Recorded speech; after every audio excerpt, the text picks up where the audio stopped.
Hi guys, why train journey is the safest journey and what is the reasons behind why train journey is the safest journey? Train journey सबसे सुरक्षित और आसान क्यों है? इसका पीछे जो मेन कारण है वो इंडियन रेलवे ने ट्रेन के संचालन को सुरक्षित करने के लिए बहुत सारा रूल एंड रेगुलेशन इम्प्लीमेंट किया है। इसी रूल एंड रेगुलेशन को कोई वायोलेट करने से उसका ऊपर तुरंत कार्रवाई किया जाता है और तुरंत पनिशमेंट दिया जाता है। ये पनिशमेंट के चलते बहुत सारा अनुष्ठान में और बहुत सारा सेक्टर में डिसिप्लिन, डेडिकेशंस, डिटर्मिनेशंस और going through a perfect way. That's why I think train journey is the safe and cheapest journey. आप लोग सब ट्रेन में सफ़र किए होंगे और आप लोग जब यात्रा करने का टाइम में अब आराम से रात में कंबल लेके आराम से सो जाते हैं। आप कभी दिमाग में आपका नहीं आया होगा हम लोग कितना आसान से सफ़र कर रहे हैं। आपका दिमाग में ये चीज़ भी आया होगा ट्रेन का आगे जो ऑपरेटिंग कर रहा है या उसको चला रहा है वो शराब पी के चलाएगा तो क्या होगा, उसके लिए क्या रूल एंड रेगुलेशंस है और उसको क्या पनिशमेंट मिलता है। और मोस्टली इसी बारे में ही इसी वीडियो है। आप मेरा चैनल में नया है तो please like and subscribe my channels and don't forget to press the bell icons. That is absolutely free. You subscribe my channels and get more railway related and online related videos. आप चाहते हैं train journey क्यों सबसे आसान और सस्ता है, इसके लिए मैं एक दूसरा वीडियो आप लोग के लिए बना लूँगा। जो ब्रीथ एनालाइजर टेस्ट को वायोलेट करने से या शराब पी के ड्यूटी करने से उसका ऊपर क्या क्या एक्शन लिया जाता है।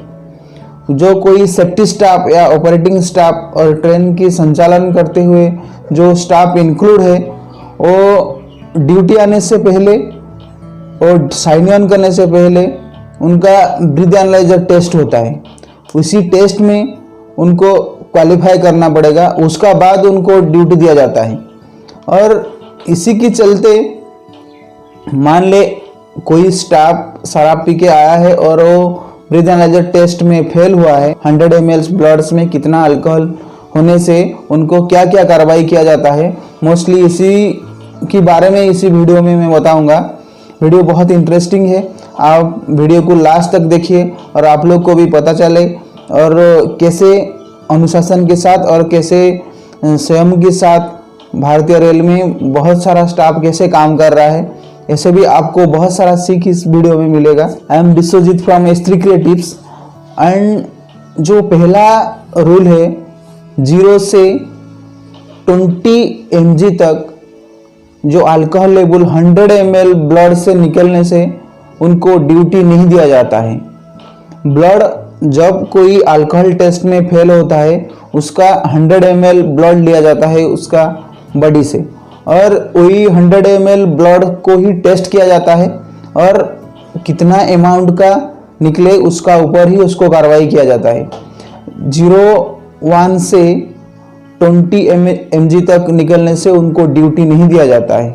21 से 40 मिलीग्राम तक अल्कोहल निकलने से 100 ml ब्लड में उसको माइनर चार्जशीट इशू किया जाता है और उसको ड्यूटी नहीं दिया जाता है और उसका ऊपर तुरंत कार्रवाई किया जाता है।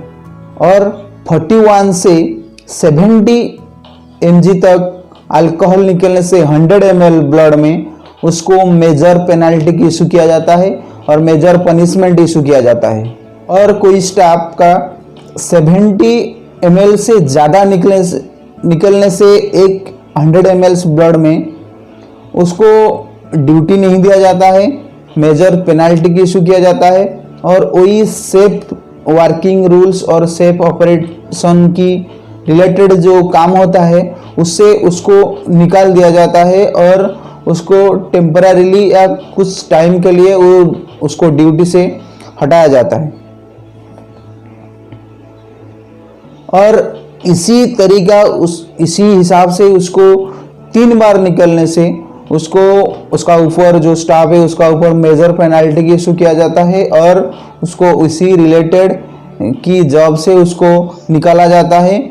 ये जो सब मैं आपको बताया ये सब इंडियन रेलवे में स्टाफ के लिए इशू होता है, और पैसेंजर के लिए आपको चाहे पैसेंजर का क्या रूल रेगुलेशन है और उसको कैसे तरीके से पनिशमेंट मिलता है वो शराब पी के यात्रा करने से या शराब पी के ट्रेन में ये करने से, उसका वीडियो भी मैं बना चुका हूँ, उसका डिस्क्रिप्शन में लिंक में दे दूंगा। और मैं आशा करता हूँ कि मेरा वीडियो आप लोग को अच्छा लगा होगा। अच्छा लगा तो please like and subscribe my channels and don't forget to press the bell icon. फिर मिलेंगे कुछ नया टॉपिक के साथ और कुछ इंटरेस्टिंग टॉपिक के साथ। तब तक जय हिंद, बाय बाय।